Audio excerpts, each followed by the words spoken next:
CBSE Mathematics Class 12, Exercise 13.3, question number 1, state that an urn contains 5 red and 5 black balls. A ball is drawn at random, its color is noted and is returned to the urn. Moreover, 2 additional balls of the color drawn are put in the urn, and then a ball is drawn at random. What is the probability that the second ball is red?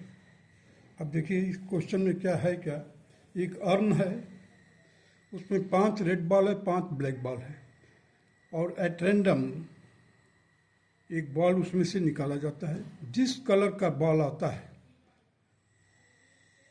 उसी colour के 2 ball और डाल दिए जाते हैं. जैसे मान लीजिए रेड आ गया तो रेड डाल दिया, ब्लैक आ गया तो ब्लैक 2 और डाल दिए ball. This experiment is conducted here. You see, a ball is drawn, a ball noted the color और रिटर्न बैक किया गया, कलर क्या रिटर्न किया गया, साथ ही साथ एडिशनल 2 बॉल और डाला जाए. इवेंट ए देखिए, इवेंट 1 पर रेड बॉल मान लीजिए कि अगर आ गया है तो 5 + 2 हो जाएगा, 7 हो जाएगा. अब ब्लैक तो 5 ही रहेगा. इवेंट 2 में क्या है, रेड 5 रह जाएगा, ब्लैक 7 हो जाएगा. यानी दोनों सिचुएशन, इवेंट 1 में रेड बॉल डाला जाए, मतलब रेड कलर का बॉल आया और हमने 2 एडिशनल बॉल डाल दिया तो रेड क्या हो गया, 7 हो गया. दूसरे इवेंट में black ball,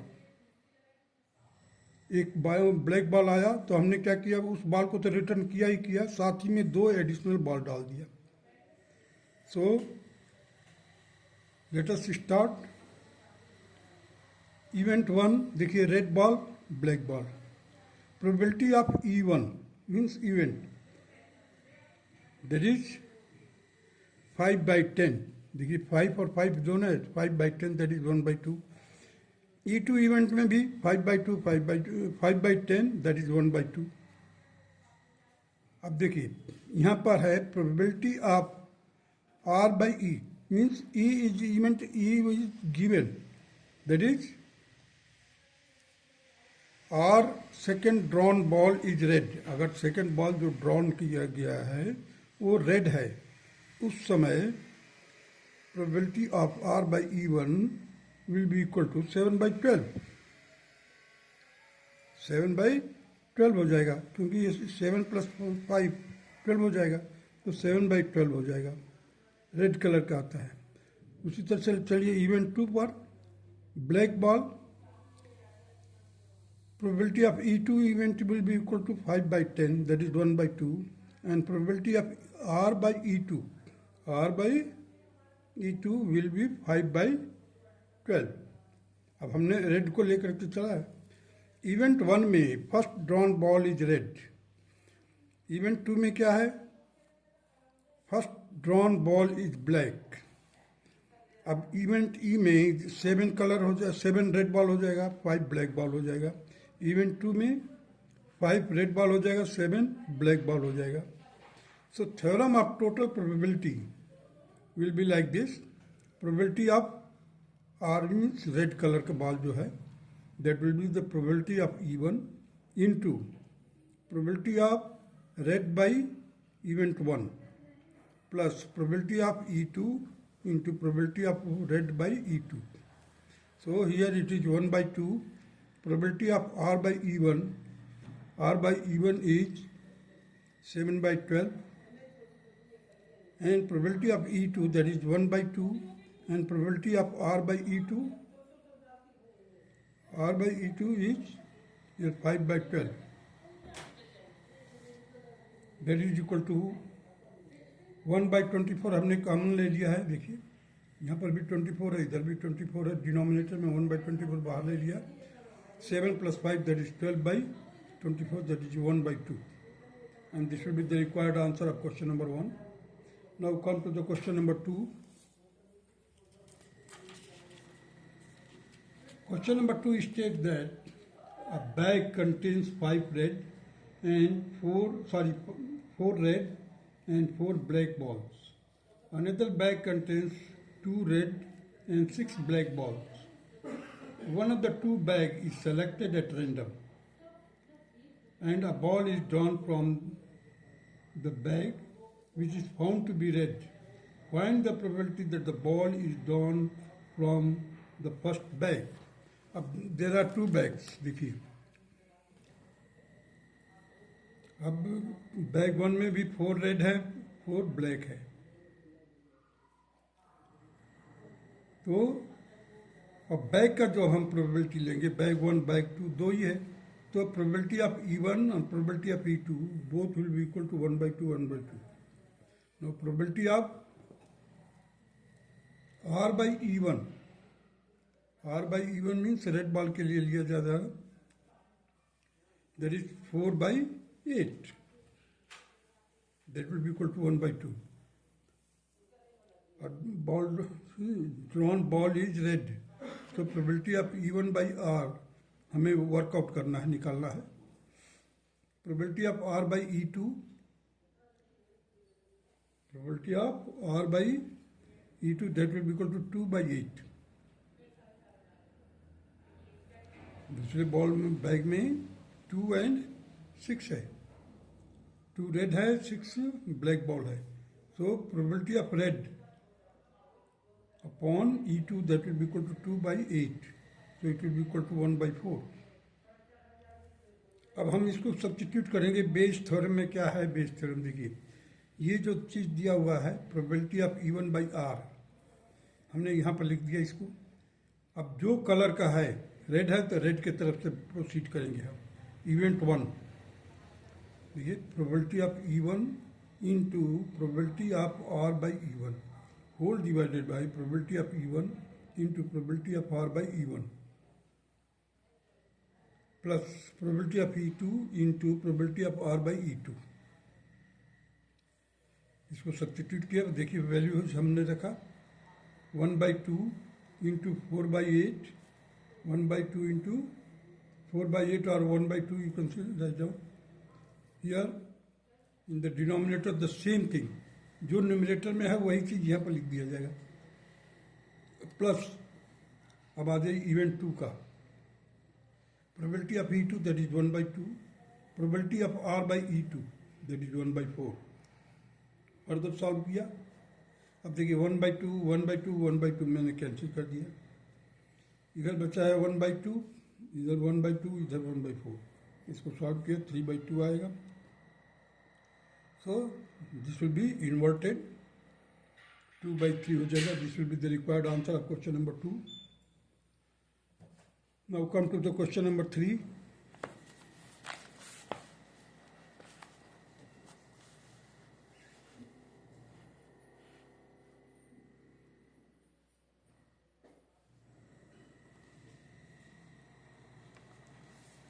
Question number 3 states that of the student of a college, it is known that 60% reside in hostel and 40% are day scholar not residing in the hostel. Previous year result reports that 30% of all students who reside in hostel attain A grade and 20% of the day scholar attain A grade in their annual examination. At the end of the year, one student is chosen at random from the college and he has an A grade. What is the probability that the student is a hostelier?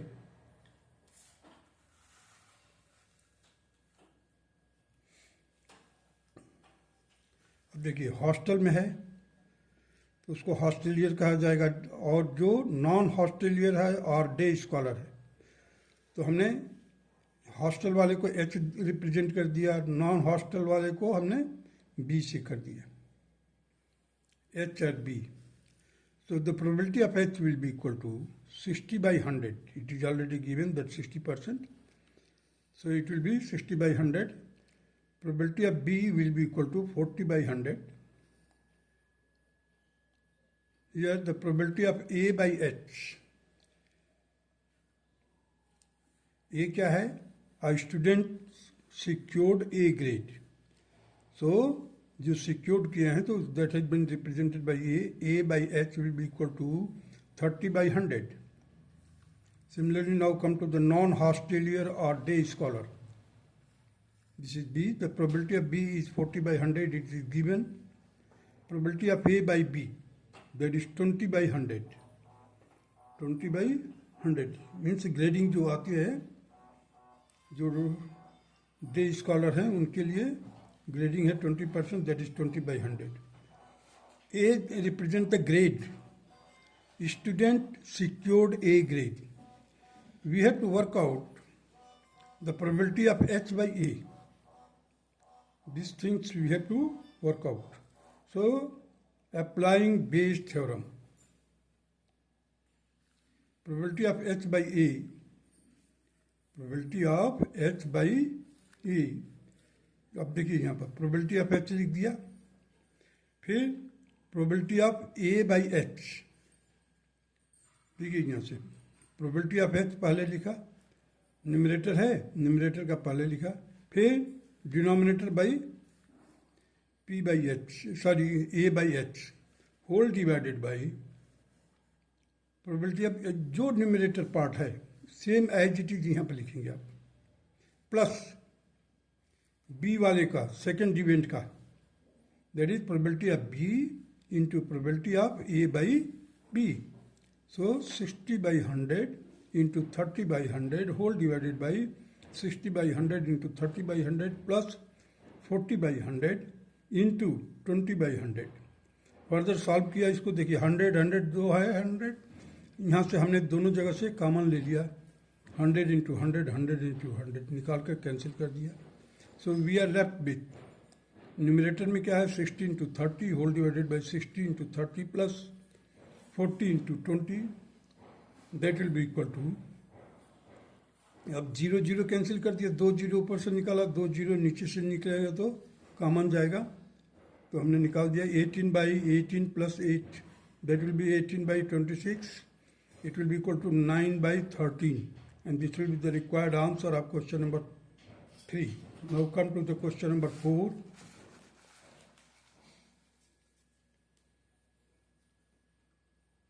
In answering a question, a multiple choice test, a student either knows the answer or guesses. Let 3 by 4 be the probability that he knows the answer, and 1 by 4 be the probability that he guesses. Assuming that a student who guesses at the answer will be the correct with the probability that is 1 by 4, and what is the probability that the student knows the answer given that he answered it correctly. देखिए अब question number 4 में क्या है, event को हमने बांट दिया है event 1 event 2. Knows the answer, पहला इवेंट जो है उसको आंसर मालूम है, दूसरा आंसर है वो गेस तुक्का मार रहा है,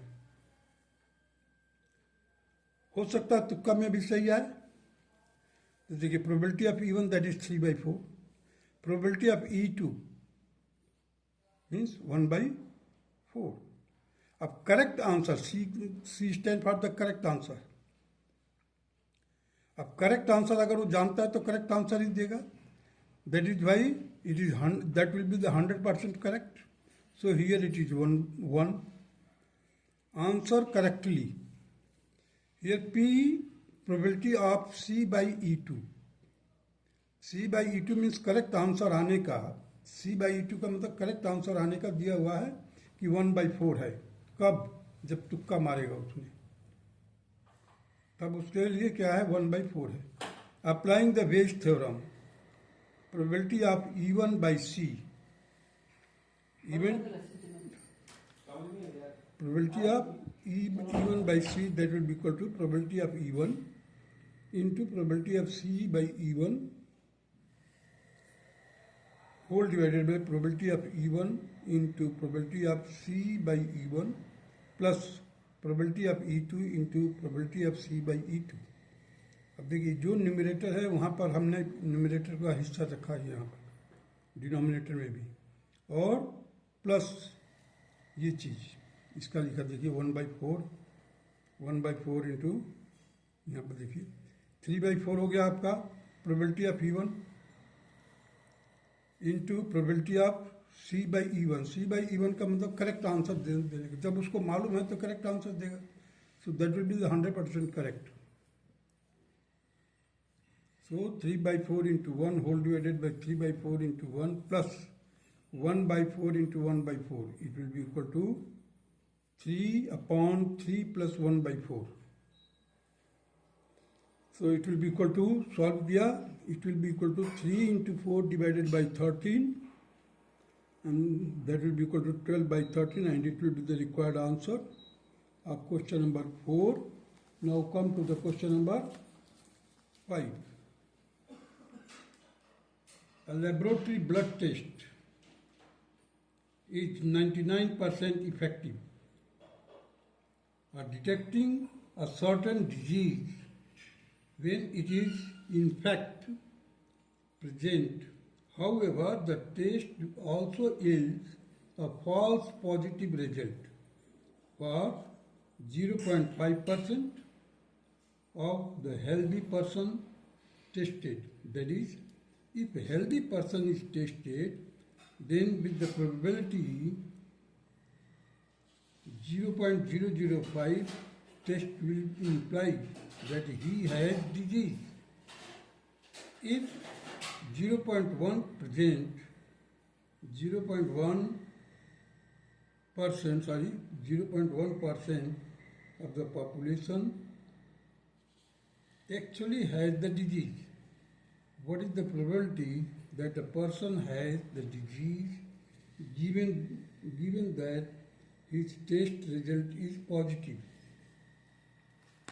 अब देखिए टेस्ट रिजल्ट पॉजिटिव के लिए हमने वाई से रिप्रेजेंट किया है। यदि किसी आदमी को हेल्दी हो, कोई भी आदमी चेक कराता है तो वहाँ पर जो रिजल्ट आता है 99% इफेक्टिव है, पॉजिटिव देता है जो बीमार है, 1% नेगेटिव रिजल्ट देता है। अब N स्टैंड फॉर 0.5% पॉजिटिव और 99.5% negative.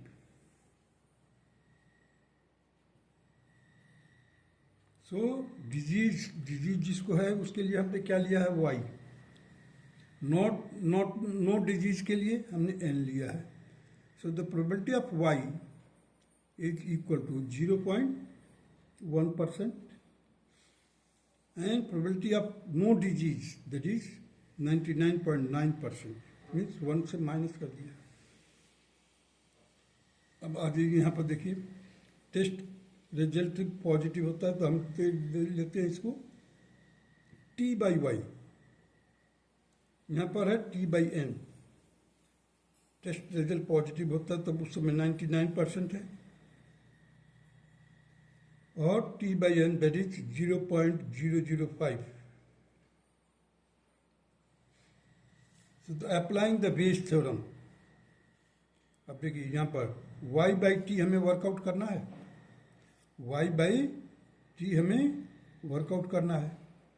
So probability of y into probability of t means test जो result test T/Y whole divided by probability of y into probability of T/Y plus probability of n into probability of T/N, that will be equal to 0.1% into 99% whole divided by 0.1% into 99% plus 99.9% into 0.005%.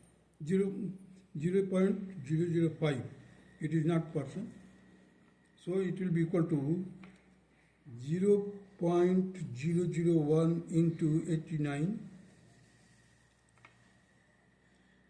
Sir 99 it is 0.99, हमने percentage को convert कर दिया है, देखिए ये है 0.1, तो 0.1 को हम 100 से डिवाइड किए हैं तो 0.001 और 99/100 that will be equal to 0.99। Denominator में आइए, यहाँ पर भी वही चीज़ होगा 0.001 इंटू 0.99 प्लस 0.999 ये देखिए यहाँ पर है। तो जैसे ही 100 से डिवाइड करेंगे तो डेसिमल लेफ्ट साइड में चला जाएगा। सो 0.999 into 0.005 you will ultimately you will get here 0.0009 whole divided by 0.00099.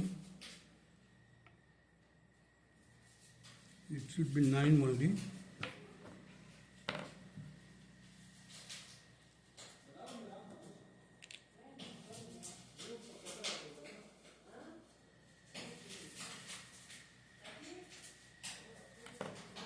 देखिए न्यूमरेटर में है, पहले तो हमने देखा आफ्टर 5 मतलब 00099, डिनोमिनेटर में भी आपका आएगा 00099 plus 0.999 into 0.005 whole that will be equal to 990 divided by 5985 and it will be equal to 22 divided by 133, and this will be the required answer. That's all.